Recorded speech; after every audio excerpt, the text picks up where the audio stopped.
Hola a todos nuestros amigos y amigas de Radio Conexión Vida. Bienvenidos a una edición más de Contextos. El programa de hoy estará dedicado al destacado pensador, ensayista y escritor peruano José Carlos Mariátegui, a propósito de que estamos a un día de conmemorar el Día del Libro. Recordaremos así un poco de su producción literaria, ya que en pasadas ediciones hemos abordado un poco de su aspecto más social y comprometido con la realidad peruana a través de sus 7 ensayos. Ante todo, haremos también un breve recorrido por la vida de este ilustre peruano, figura importante para nuestra sociedad política y andina de inicios del siglo XX. José Carlos Mariátegui Lachira nació en Moquegua, en la selva peruana, en 1894. Se crió allí con su familia y sus hermanos hasta que casi 5 años después tuvieron que trasladarse hacia Lima tras el abandono de su padre.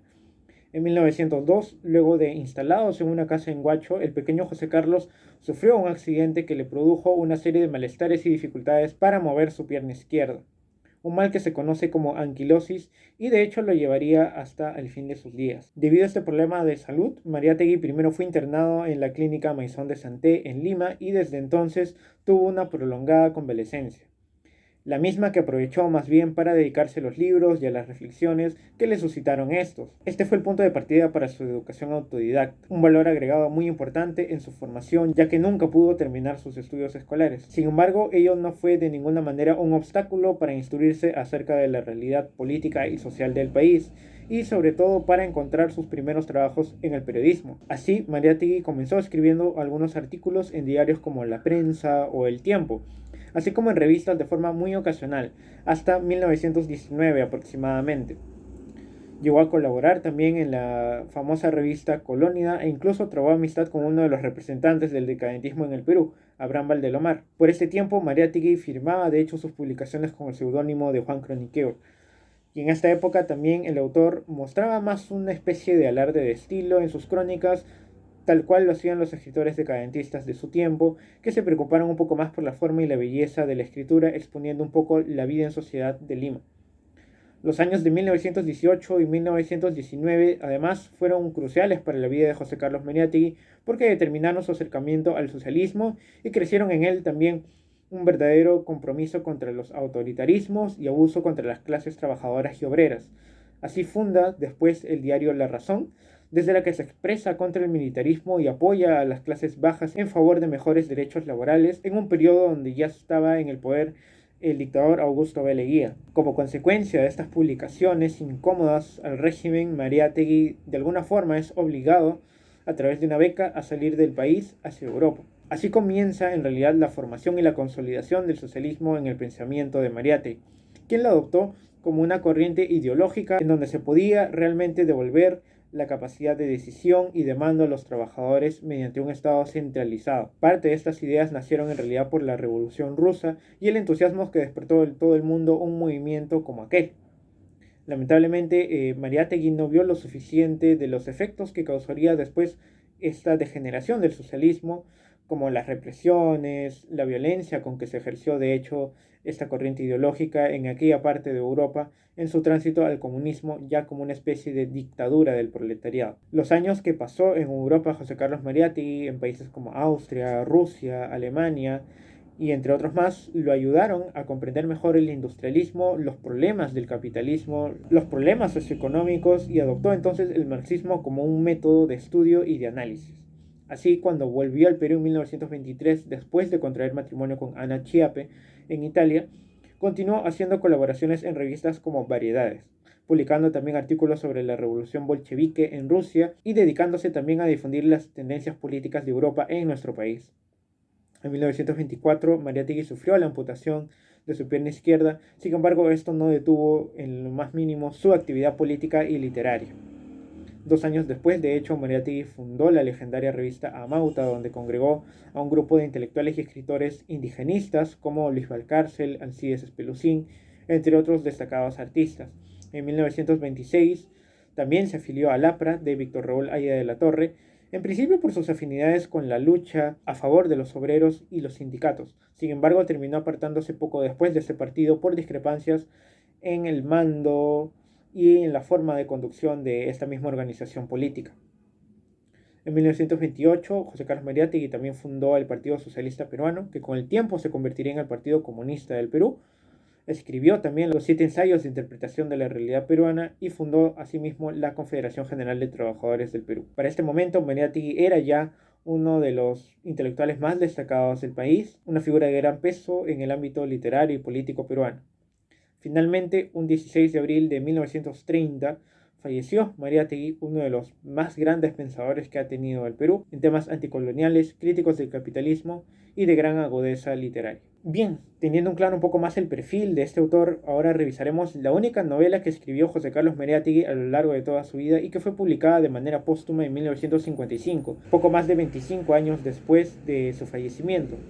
Nos referimos a La novela y la vida, una ficción muy breve pero repleta de ironías, opiniones y sobre todo que aborda un tema clásico con un estilo contemporáneo y renovador, el del doble. La historia nos relata desde un punto de vista en tercera persona de alguien externo y conocedor de todos los acontecimientos, la inverosímil y accidental usurpación de una identidad en la Italia durante y después de la Primera Guerra Mundial. Se nos presentan entonces a los personajes Giulio Canella y Mario Bruneri, muy similares en el aspecto físico, que de pronto se ven embarcados en 1914 a participar en un mismo regimiento, a luchar en el campo de batalla, y solamente uno de ellos sobrevive, el profesor Giulio Canella, pero con la pérdida de memoria. Por una especie de reflejo, todos quienes están a su alrededor lo confunden y le atribuyen la identidad de Bruneri, y desde entonces, pues, adquiere una vida que no es la suya, pero que la acepta ya que debe empezar desde cero, tras no recordar nada de lo que era su vida anterior. Sin duda es una trama envolvente donde el humor, el estilo exquisito y repleto de referencias a lo cultural, a la cultura italiana del siglo XX y de siglos pasados, están presentes a lo largo de esta novela. Además, este tema fue elegido por Mariátegui ya que tenía un trasfondo judicial y de hecho fue un tema bastante abordado por la prensa de su tiempo. Estas bases de hecho le sirvieron a Mariátegui de materia prima para darnos esta novela inusual, pero de gran valor literario y estilístico. La edición que nos acompaña de hecho para el día de hoy es del año 1970 y pertenece a una serie de publicaciones que editaron los hijos de José Carlos Mariátegui a través de sus obras completas en la editorial Minerva, que el mismo autor fundó. Y en este libro también se encuentran, además de la novela y la vida, algunas series de reportajes y ensayos que escribió en vida el autor José Carlos Mariátegui. Bien, sin más preámbulos, vamos a revisar ahora algunas citas para este programa. El profesor Giulio Canella era, antes de la guerra, uno de esos profesores de segunda enseñanza, severos y bondadosos, carduchianos, humanistas a cuya ciencia debe la pequeña burguesía italiana todos sus lazos sentimentales e intelectuales con Cola di Renzo y Machiavelli. La sublimación del género es Alfredo Panzini, a quien Canella, en sus días más tormentosos y desorbitados, ha podido conservarse por la miseria de la condición humana más fiel que a su esposa. Vecino de Verona, el profesor Canella desposó a conveniente edad, 20 años ella, 30 años él, a una sobrina carnal, nacida en el Brasil de padre y madre italianos, pero que había traído de América una vaga reminiscencia de Floresta Virgen y cierta exaltación del Nuevo Mundo y de Trópico. El clasicismo del profesor Canella sufrió con esta boda tan feliz, bajo todos sus aspectos sentimentales y prácticos, una crisis romántica que en cierta forma preludiaba la guerra con todas sus consecuencias. En sus gustos y en sus hábitos, el profesor Canella había tratado de mantener siempre el equilibrio de la arquitectura veronesa, pero la boda con una sobrina del Brasil en la ciudad de Romeo y Julieta trastornó un poco la línea grecorromana de sus meditaciones y quehaceres. El matrimonio, el Brasil, la tragedia de Sarajevo y la declaratoria de guerra se confundieron y entremezclaron pronto en el umbral de la etapa romántica de un profesor de segunda enseñanza. En tan solo unas breves líneas, José Carlos Mariátegui consigue trazar no solo un poco de los gustos, sino de la personalidad de Giulio Canella, uno de los personajes principales de la historia. También narra su vida entera, su matrimonio, su predilección por las humanidades y su interés por preservar sus tradiciones afines a Verona, una región italiana. El ritmo, la variedad, pero sobre todo el contraste que hará después el autor con este material que nos presenta es importante para entender cómo posiciones políticas dispares, pero vidas y gustos muy semejantes, pueden confundirse y borrarse solamente con el parecido físico. Vamos a ir ahora con la segunda cita del programa. A tal punto se confundieron en las trincheras las vidas paralelas de Mario Bruneri y del profesor Giulio Canella que cuando ambos, el tipógrafo de Turín y el letrado de Verona, soldados del mismo regimiento, cayeron en un combate, solo el azar podía resolver cuál de los dos era el que sobrevivía.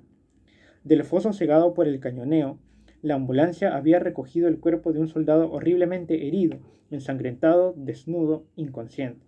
Ninguna medalla, ningún tatuaje señalaban este cuerpo, más bien grueso que magro, de un soldado del regimiento italiano número X. Solo una enorme herida en la espalda por donde se desangraba sin quejarse.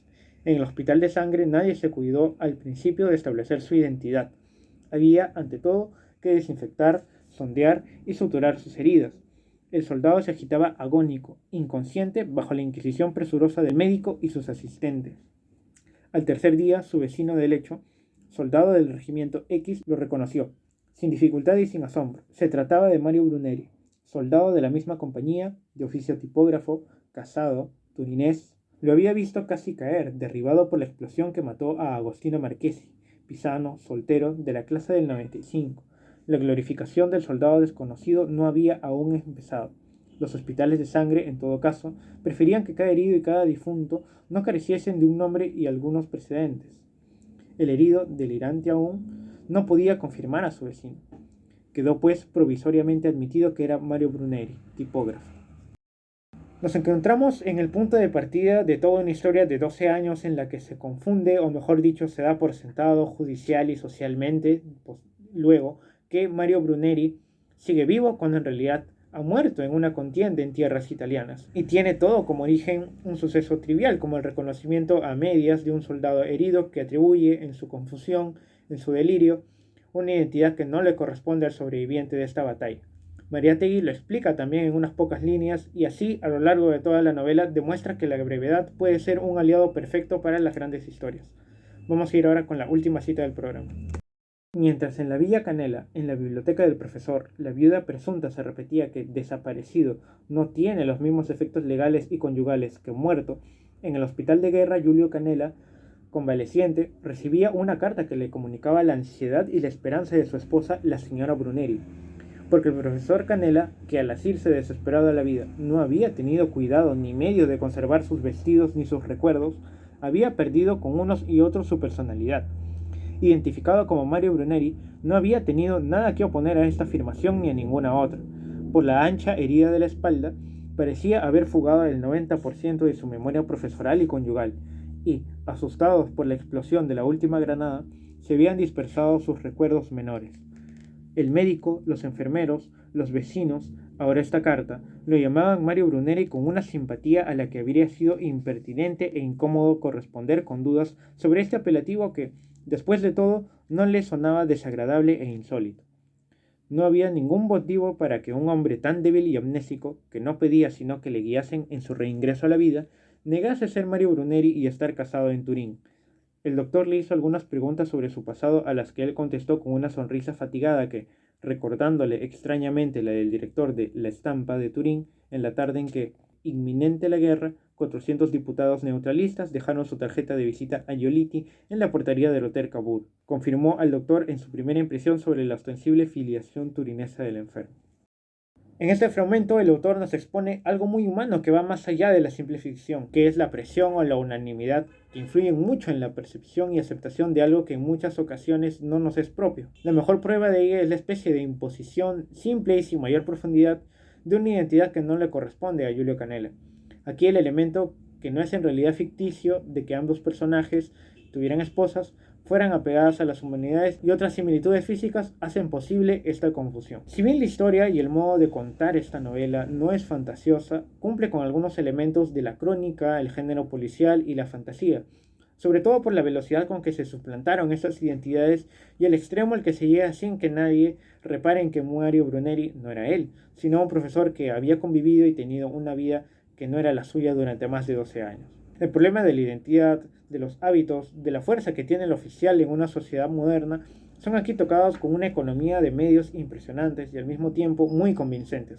La convicción entre lo imaginativo y la realidad misma, ya que el caso en sí ocurrió en Italia, pero el autor le agregó ciertos matices y detalles que no fueron parte de la controversia, es efectiva y sobre todo memorable para el lector. Además, otro punto a resaltar en la novela son las innumerables referencias a escritores y artistas de la época, y otros más de tiempos pasados como Giosuè Carducci, Jean Giraudoux, entre otros más. Sin más que agregar, puedo comentarles que esta es una de las novelas más atípicas, pero también mejor logradas de toda la literatura peruana y que sin duda vale la pena adquirir y leer. Antes que nada, recordemos también que abril, como cada año, es un mes de aniversario para Radio Conexión Vida. Y desde este espacio queremos recordarles que cuidar de ti es cuidar de mí. Usemos condón. El preservativo no solo es muy efectivo como método anticonceptivo, sino también para prevenir gran parte de las enfermedades de transmisión sexual, a las que estamos expuestos si no tenemos una actitud responsable y preventiva. Seamos conscientes de este mensaje para poder llevar una vida sexual plena y saludable. Espero que el programa haya sido de su agrado. Nosotros ya nos reencontraremos en la siguiente edición de Contextos. No olviden seguirnos en nuestras redes sociales de Radio Conexión Vida y también en nuestra página web www.radioconexionvida.pe. Conmigo será hasta la próxima.